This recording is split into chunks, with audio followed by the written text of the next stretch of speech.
Okay, well, thank you everyone for attending. We really enjoyed that first presentation by Chick Thompson, and here we have another Thompson.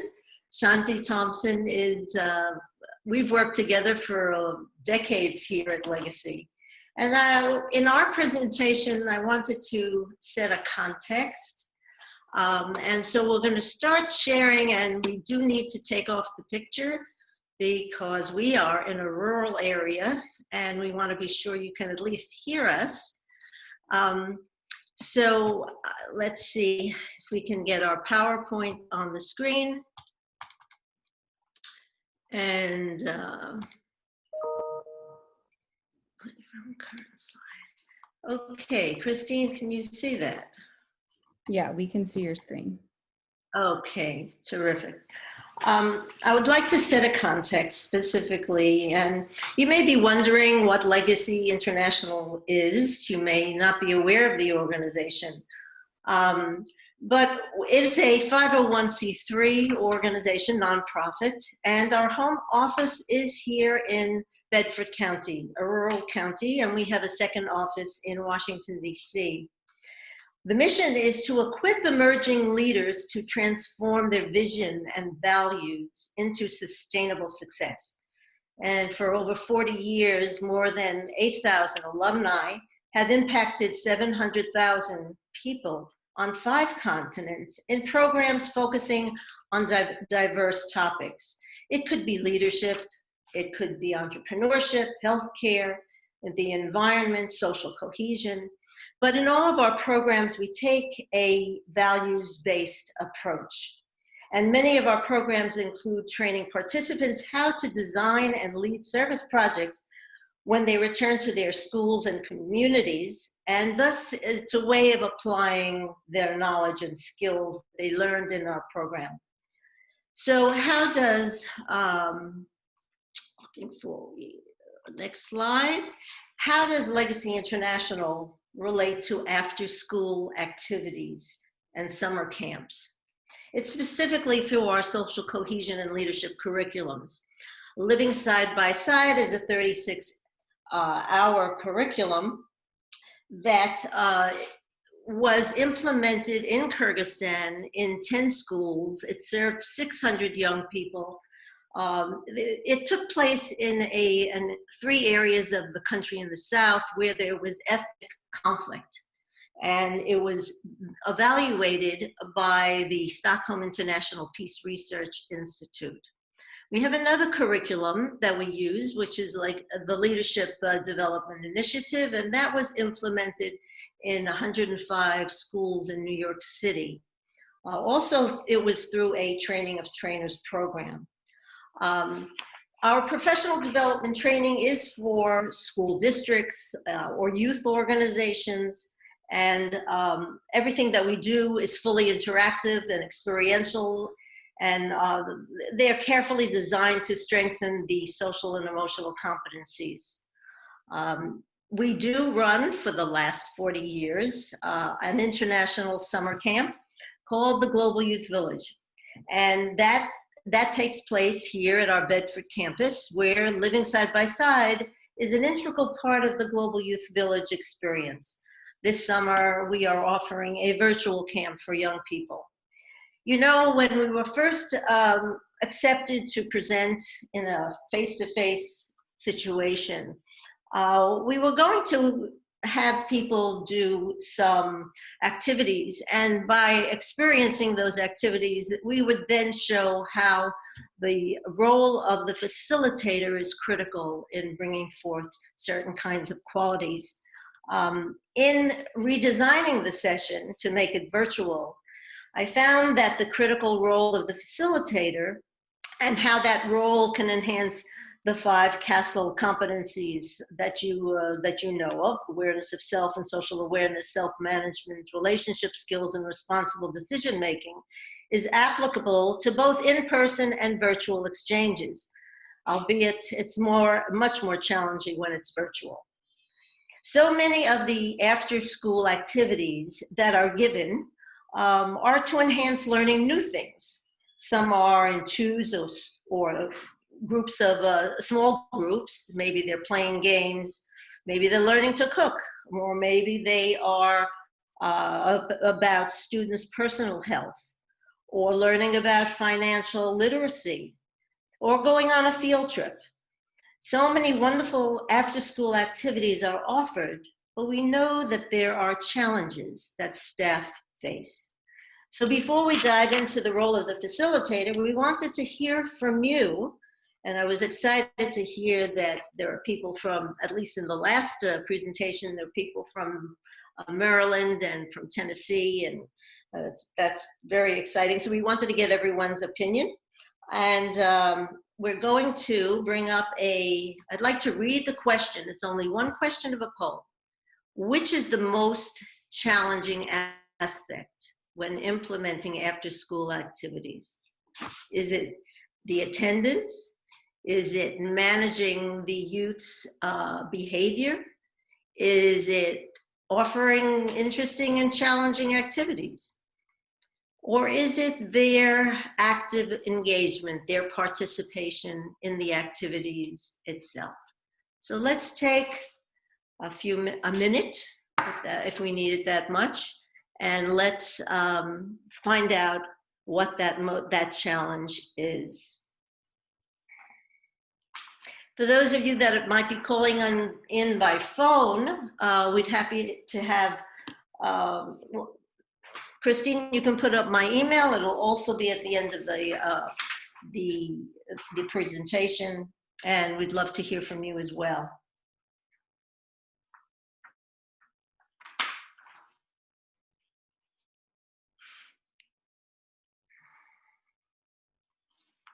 Yeah.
Okay, I think I'm going to give the poll just a few more seconds, and then we'll go ahead and turn that off.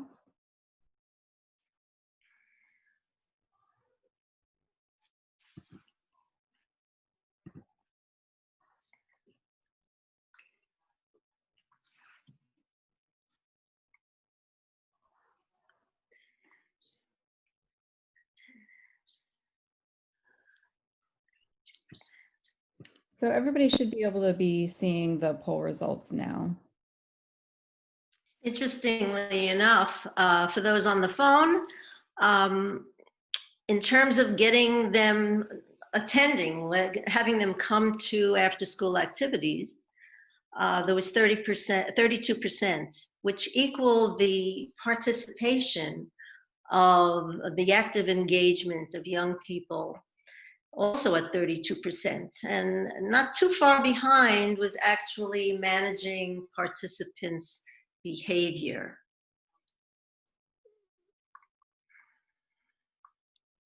Interesting results. Christine, were you going to stop this year? We other people still, are we waiting for others? Okay.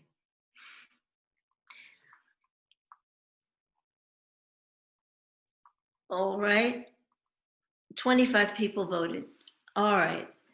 You know, interestingly enough, you know, when I asked a colleague of mine at a Virginia school district if there was any commonality among the various partners that are implementing their after-school programs, she told me that all of the partners stated that managing the youths was the most challenging part. But what we're seeing here is quite interesting. For the people who took the poll, it's getting them to come to this activities and really engaging. And I think what we will find, and we hope that you will agree with us, is that all of these are related to the role of the facilitator and how that person can encourage attendance, how they can have young people participate more fully. So we're going to take this off the screen, and let's see if we can go to the next slide. Christine, how do we get the poll off the screen? This is number 4. Is everybody else seeing the poll? Because I don't see it anymore. You don't see it? We have it on our screen, so that means You can just close the box.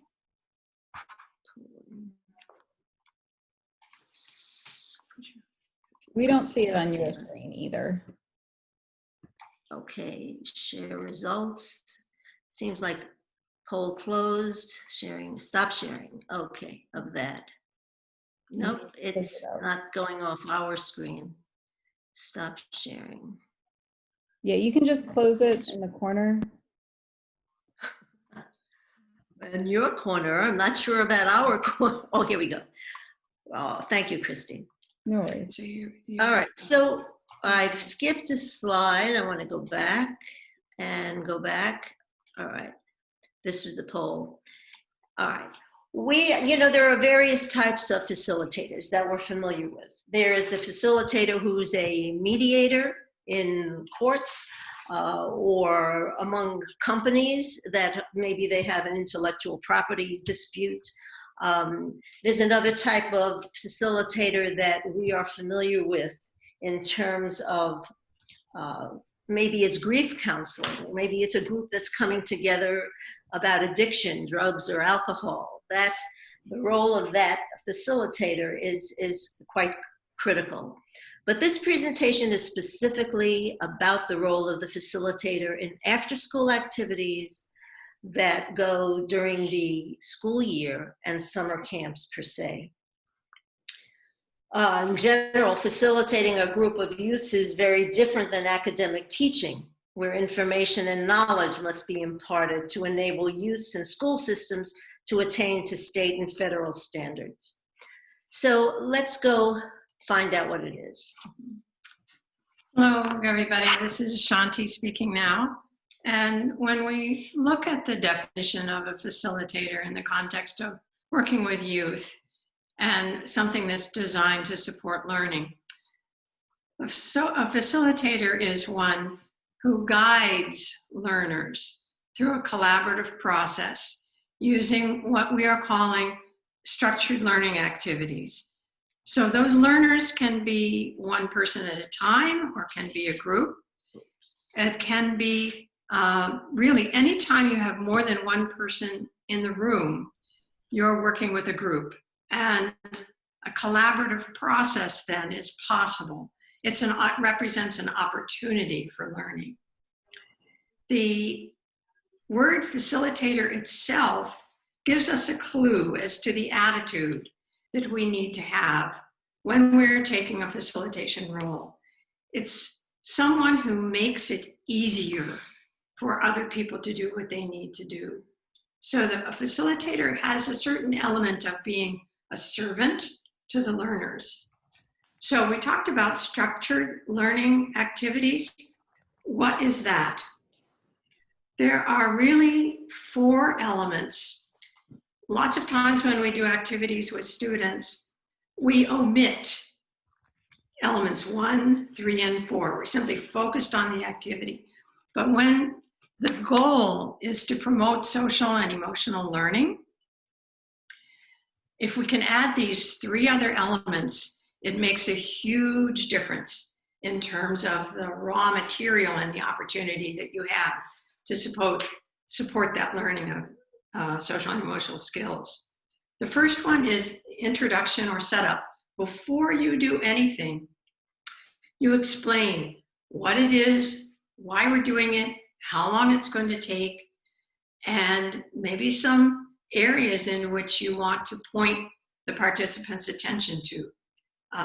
So in other words, you give them a warning, you set the context, and you give some guidance to point their attention as to what you might want them to be attentive to learn.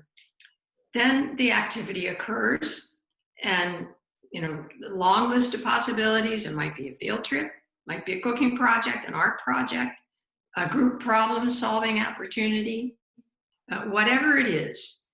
It has its own beginning, middle, and end. When you complete the doing of the activity, if you are able to build in a phase of personal reflection, this is one of the main elements that helps to support social and emotional learning. Personal reflection is verbalization of what you observed. What did you notice? What happened? Who did what when? How did you feel about it? What did you think about it? All of those elements can be elicited and causes the participants to have to reflect.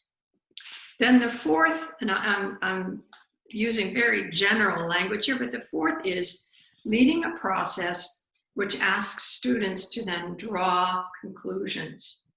You might ask questions like, what patterns did you notice in our activity? What themes did different people comment on? What were the results of what we did? How can you make any conclusions from this? Did you have any realizations? So all of these support generalization or abstract reasoning, elements that support social and emotional learning. So there is actually a theoretical framework for this based on work that was originally done by David Cull on the experiential learning cycle. His name is probably not familiar to most of us because his work has become so mainstream now. It's part and parcel of how we approach education. But it's interesting to look at the definition again. He looked at learning not as based on books, not as based on memorizing facts and information, but it being a process whereby knowledge is created through the transformation of experience. And those four phases that we just talked about are the step ladder for transforming experience into knowledge. It turns out that the ability to reflect on those things is actually developed through time. And middle school students, for example, are really just at the beginning of the ability to take experiences and to reflect on them and to build learning from them. So Marlene has advanced to the next slide already, which is the benefit of using structured learning experiences. One of the main advantages is that they promote deep processing.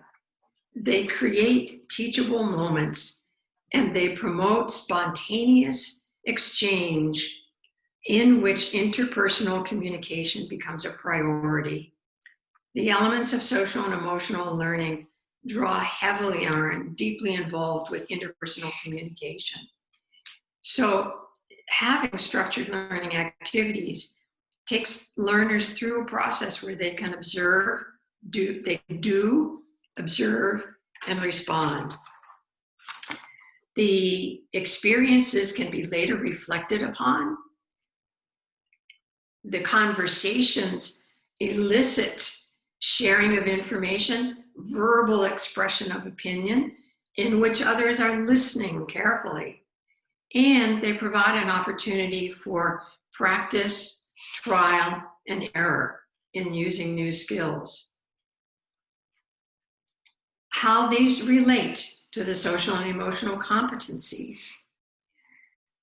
Self-awareness is supported directly by reflection, by pausing and thinking what it is, what happened, what did I see, what did I do, how did I respond, and thinking about that. That's the main building block of self-awareness.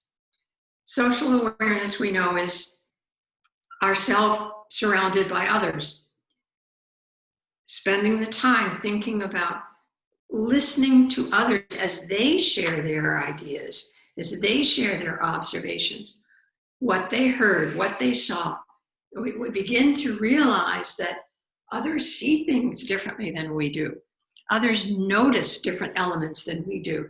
So it's part of the building blocks that begin to encourage patience in communication situations.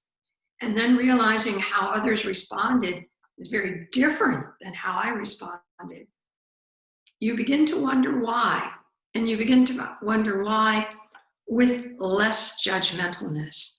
So this is how structured learning experiences begin to support social awareness. Self-management, how that is supported is by giving participants an opportunity to express verbally what they saw, what they heard, and what they think. And being able to master this skill of verbalization of what's going on inside is a strong building block for self-management. We had a brilliant example of this during one of our summer camp programs where we were doing a lot of cooperative activities. There was a 12-year-old boy who was attending. His home was in a really rough neighborhood in Washington, D.C. It was a 10-day or 2-week program. And we got back in touch with him about 2 weeks after he had returned home just to see how he was doing. And he said, I learned how not to fight when I was at your program. We had made no effort to teach him that. So we asked, how did you learn that? What helped you to learn that? And he said, while I was with you, I learned that I can use communication to solve my problems. And he quickly added, I may need still to fight if I have to defend myself. But if I have the opportunity and I'm trying to solve a problem, I learned I can use communication as my first tool. So this to me is a beautiful example of self-management and responsible decision-making. Relationship skills is another one of the social and emotional competencies. When you spend enough time being aware of yourself and aware of others, you begin to be able to have thoughts like, if I feel this way and you feel this other way, what do we need to do to get along? So relationships are developed through communication. And I guess what I'm saying here is we are presenting this seminar to you with the affirmation that we will all soon get back to situations where we can have students in the same room with each other. So let's go on to the next slide. So we see 6 tasks for the facilitator, and we're going to dive deeper into each one of them. That first one is creating a safe space for young people to be able to express themselves. The second one is activating a code of conduct, making it real, not just rules. The third is active listening and clear communication. Fourth is supportive atmosphere with enjoyable challenges. And the fifth is having different ideas and sharing them. And of course, utilizing diversity in positive ways. The first one is creating that safe space with an open and trusting environment. We want youths to feel free to examine themselves and to entertain new ways of examine their own attitudes, words, and behavior, and consider new ways of being. We create the opportunity for this type of learning by maintaining the standards of respect in the ground rules. A very simple, basic agreement that we often have. For example, what signal does your staff use for getting the youth's attention? Of course, we have to get them into the room, as some of you expressed. It might be a whistle in a large gathering, say more than 100, but there's a very simple technique that we use at the Global Youth Village, which is a quiet hand raise. It's a hand raise that is part of our agreement. Some may use a power object in smaller groups, but we've used this with young people up to 100 of them, and we prefer a quieter method to gain control. We need to provide a welcoming environment. We can welcome each youth by name. We can also see who can learn all the names the fastest when young people don't know all the names of the people in the room, or break into larger groups of 10 or 15 to do that. We can use an activity called People Bingo, something we use at the Global Youth Village, and it's a fun activity to get to know one another and to start building relationships. There are just so many different types of activities to be used. But our goal is to have them look forward to their after school time. Also, in after school time, there are transitional moments when youths have been sitting for a while, perhaps after doing some homework, and they have a need to move around. It's a special time that we can take advantage of, maybe 5 to 10 minutes after homework or after a presentation by an outside presenter. Or it could be before and after going on a field trip. There are times to consciously design activities to accomplish our goals, to change the dynamics, and to build social and emotional skills. And we need to be a role model. You know, approximately 100 years ago, when I was a young teacher in an urban school system, I had 33 young people in the class, and 6 of them are what we then called discipline problems, and they represented every race, every different ethnic group. And the challenge was to bring them up to grade level in terms of reading. They were 2 years behind.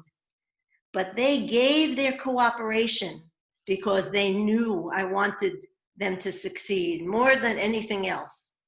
And sometimes we have to take a one-on-one approach and take them aside, find out what's going on in their lives. But we must prove our own sincerity to them.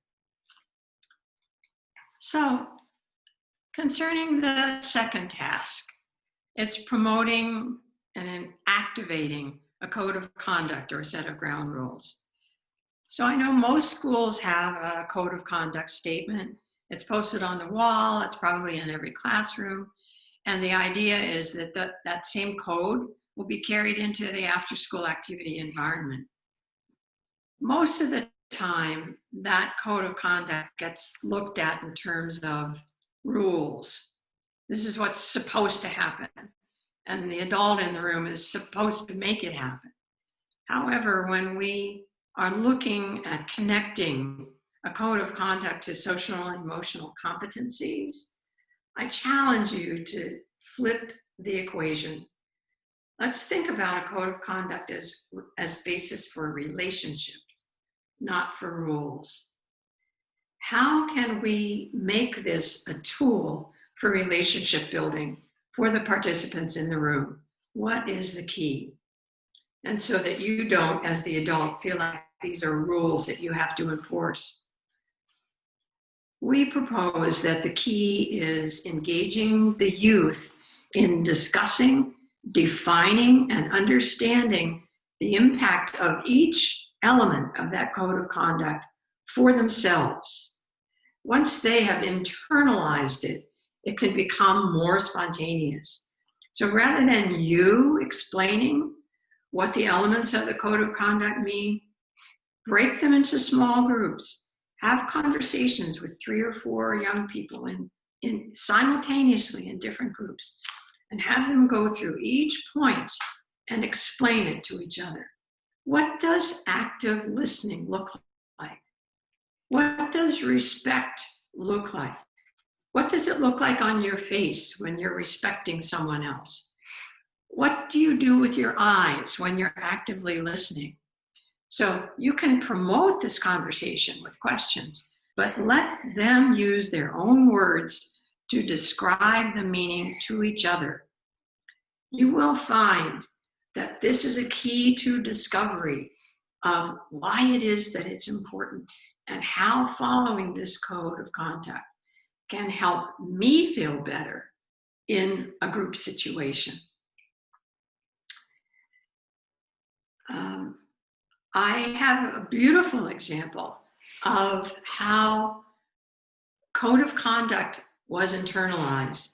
We were working in New York City, groups of 8th graders. They were from different schools. We had 15 in a room, 5 from each of 3 schools, and each one of them developed their own code of conduct. There wasn't a pre-existing one, so they developed the ideas and explained them to each other. This one particular group gained such complete sense of ownership over their code that they wrote it on a piece of paper and posted it not only inside the classroom, but outside the classroom on the door, so that anytime anyone walked into the classroom to observe or see what was happening, they stopped the person, asked them if they had read the code of conduct, and had them explain to the students what the meaning of it was before they would let the visitor come in the room. We thought this was a fantastic example of really internalizing and taking ownership of the code of conduct. So on to the next task. Task number 3, it's promoting active listening and clear communication. These are 2 really important points when you're facilitating rather than teaching, when you're trying to help others discover what's already inside themselves. Enable participants to share their own opinions and experiences. Now, we as adults know we already know the answer to all of the questions that we're going to ask, but if you can ask the questions and support by asking again and again and again, you are supporting participants to develop their own language, to take trial and error, to find the words to express what's inside themselves. One of the important elements of this, when you're in this role of promoting active listening and clear communication, is to catch opportunities when a participant actually has a good idea, but they haven't been able to verbalize it clearly and succinctly enough for it to be grasped by others. So your job is to listen for subtleties and to be able to elaborate either through asking clarifying questions or restating. By doing that, when you hear someone say something, maybe it's not fully expressed, but you catch that point and you restate it for them, or you ask another question to get them to restate it, you are sending a really strong signal that honors, elevates, and respects that person. It acknowledges that they have a great idea. I have a lovely example of that also happened from a teenage group that we were working with. It was highly multicultural. There were students from Eastern Europe, from Hungary, from Moldova, from Kazakhstan, and there were Americans from all over the US, including a number of young people from the Crow Nation who had spent their entire lives on the reservation out west before coming to our program. And the question that was being discussed with the students was, what strengths and what talents do you bring to our group? Many of the Eastern Europeans had long lists of, well, I'm fluent in 3 languages. I have straight A's. I know all about the history of the World War II.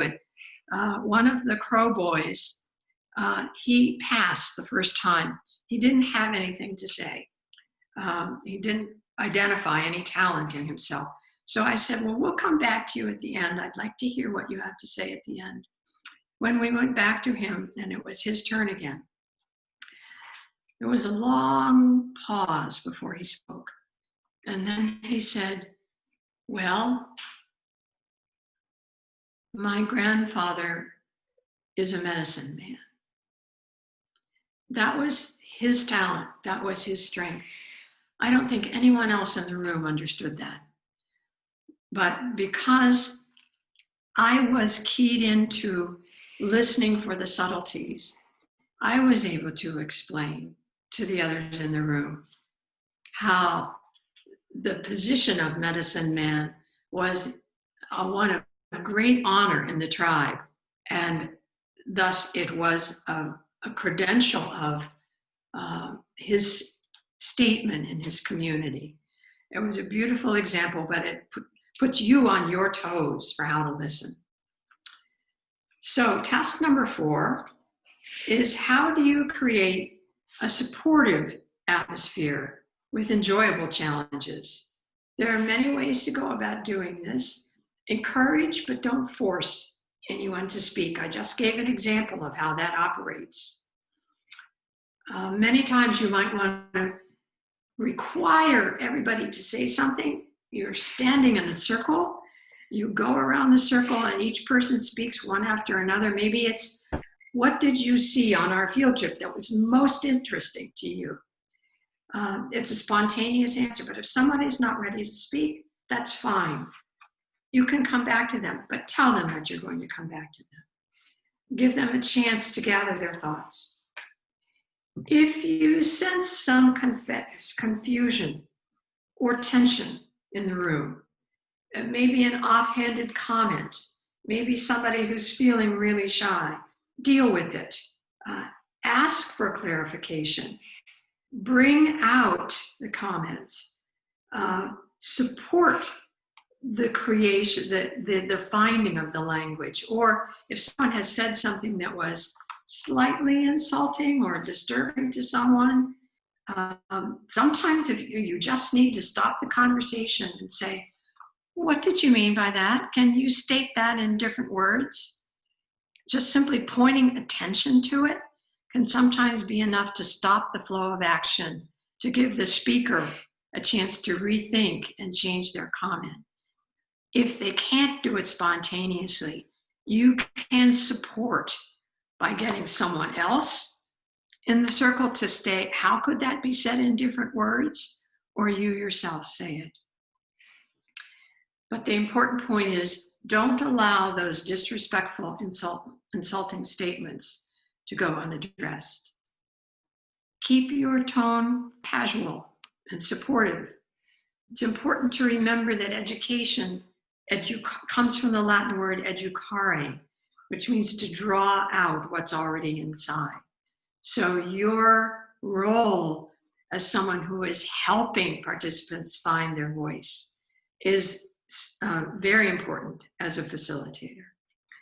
And the last point here is, accept and respect each person's experience, even though they may be vastly different one from the other. This process is about trial and error. And the more you can affirm and support students in sharing what they think, the more you will support their own social and emotional learning. But it's sharing it with reasons, sharing it with reflection. Task 6 goes back to Marlene. Well, it's actually task 5. We want to be able to use diversity in your group to your advantage. Perhaps you need to break up cliques or to change negative dynamics, or simply wanting to build relationships. When we think of diversity at Legacy, we're expanding the definition. Yes, of course, it includes racial, ethnic, and religious background, but it also includes the gender of the person, the ages of the person, the social or economic background of someone, or someone with special needs. But an obvious need is to help people of different backgrounds to know and understand each other. Creating combinations of youth to get to know one another. You might say, find someone you don't know and give them a task. Pose 2 questions to each other. Perhaps, what is your best sport and why? Or what is your best quiet activity and why? Assure that youths of diverse backgrounds are equally distributed in your various groups. Or you may want to plan the groupings in advance. Putting a strong leader in each group to facilitate the process can be helpful. There are always those youths who have already shown progress in internalizing the values of the ground rules, who you might wish to place in a discussion group or activity. And you can also try grouping outspoken and quiet youths in separate groups to encourage communication. Because as you know, it's so easy for quieter youths to let those who are more outspoken take the lead. And you can encourage them by saying everyone can express just one idea. And now number 6. Endorse the importance of different opinions and ideas. It's natural when opposing views are expressed that sometimes strong feelings also come out. This is where a few skills of conflict prevention come in really handy. And your job as the facilitator is to remain calm and neutral. Know that you are in control. You need to keep your facilitator hat on and promote more conversation between the opposing speakers to try to get out what's behind the disagreement. You might simply say, all right, explain a bit more about what you mean. Seems like the 2 of you are disagreeing, but I feel like I hear a common thread in there. So let's have you each explain a little bit more about what you mean. Often that can bring to you being able to ask the point, get both people to talk. Then you can ask, all right, where are there points of agreement there? Where are there some ideas that they may have a similar opinion on? And other students may be able to offer suggestions. If it's truly a case where there is a sincere, deep disagreement, you can resolve it by you being the facilitator, but saying, look, we have the right to disagree with other. Everyone's opinion is respected here. Let's not just say I'm right and you're wrong. Let's let both opinions sit, because we don't have to label one right and one wrong. Another tool that's really helpful in supporting differences of opinions and ideas, using brainstorming as a tool. If you were in the last session, you learned a tremendous amount about brainstorming. And I'll just give a very brief statement here, but brainstorming can work with students of all ages and around all types of activities. Let's say perhaps you're going to do a group art project that has to have one single subject that everybody is going to focus on. You can run a brainstorm to let the students make the decision about what the topic will be rather than you. You set a specific topic, you set a time limit, and you make a writer within each student group, somebody who is going to write down each and every idea that comes forward. Then you begin the brainstorm. You might say, all right, we're going to spend 2 minutes. Let's see if you can get 50 ideas as to what our project might be. Doesn't matter how wild, how silly, how stupid the ideas are. Let's get as many ideas as we can. One person's writing them down. Oh, and by the way, every single idea is accepted. We're not going to throw out any idea at this point. Every single one will be written down. And let's have every voice be involved in the conversation. it's a structure in which you can pull students in, get every idea out before you come to the choice making. Be ready and have your method for making the final decision. It might be to narrow those 50 ideas down to the top 3 and then vote, or put those top 3 in a hat and pull one out of the hat. Whatever it is, but have your decision-making method ready. Disagreeing with grace. How can we work together to create a solution that works for both of us? Well, whether the staff person you hire or whether the staff person in general is an experienced teacher that's used to an academic environment, or a young college student working part-time after school or at camp, your position as a facilitator is unique. You've got to be a trusted friend, a mirror of honesty, and a conversation starter. At times, as we've been saying, the participants will disagree with each other. You have to decide, is it important for the conversation to continue? Or if not, when and how you might intervene to steer the conversation toward understanding. Our job, is to preserve the dignity of each group member and to help the participants hear and understand each other despite their disagreements. They don't have to agree to understand, but they do need to allow another person to express his or her opinion. Simultaneously, we must keep the needs of the entire group in mind so that the others remain committed to the conversation or activity at hand. Experimentation may help us to find the right balance. Express humor. Join 1 or 2 preliminary exercises as a participant, as well as facilitating them.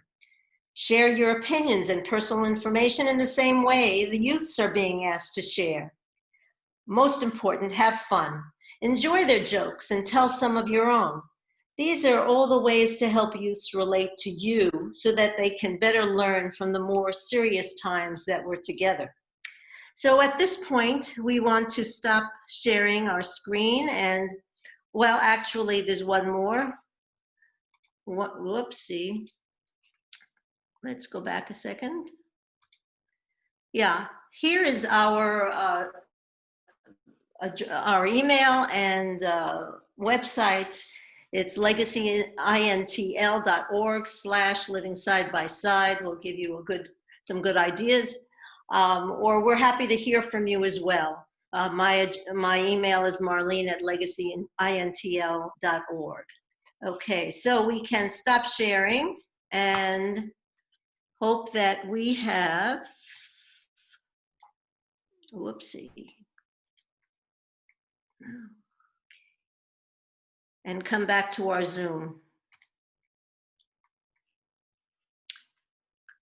We'll pause at this point. Thank you for your attention during this time of listening to us. And perhaps there have been some questions that have come in. Okay.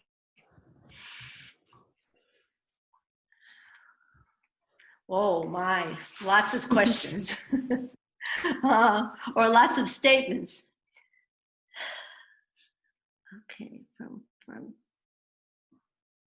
Christine, did you have any? We haven't been looking at the chat. No. Did you have any in particular that you wanted to bring forth?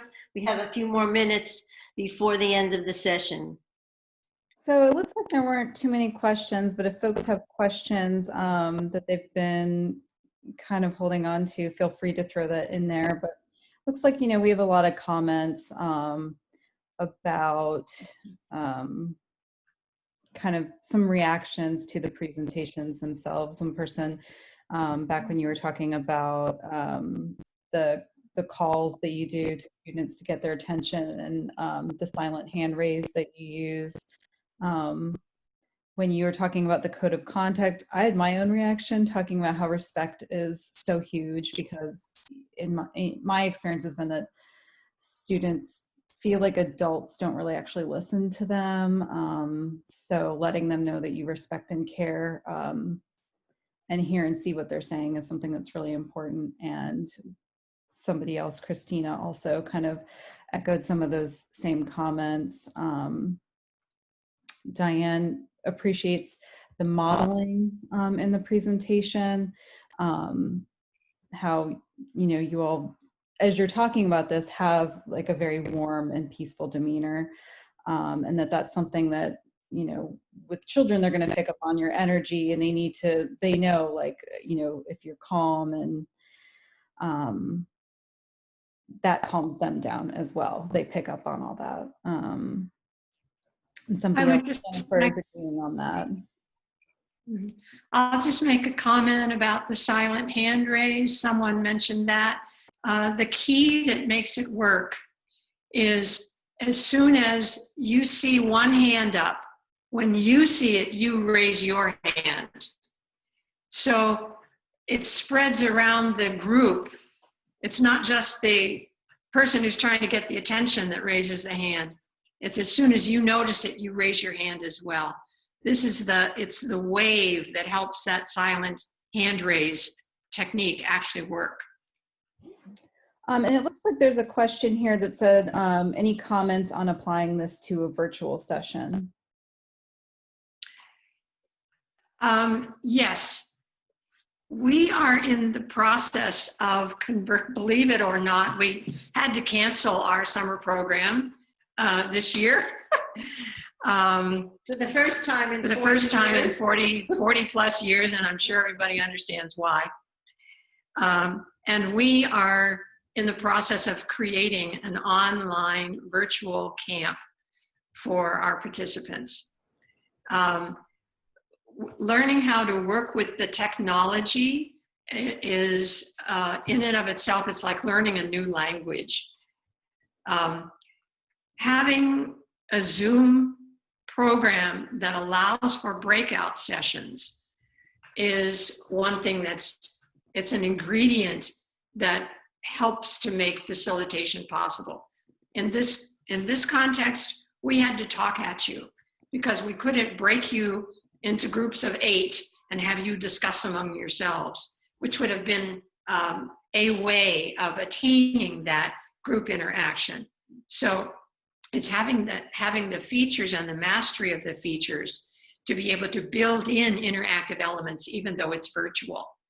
Part of that also then is having a facilitator in each breakout session, someone who has been trained to know how to ask questions, draw conclusions, make summary statements, to open and close discussions. So all of these are techniques that you use in person and techniques that can be used in virtual sessions with the right circumstances and the right preparation. But the 4 elements of the structured learning experience are still come into play. It's setting up the introduction to set the expectations, having the activity, promoting reflection so that people can share their thoughts, and getting at that last point of drawing conclusions, looking at themes, thinking about results, and so on. So that's a brief answer. Great, thank you so much for that. Well, it looks like we are coming up on time, so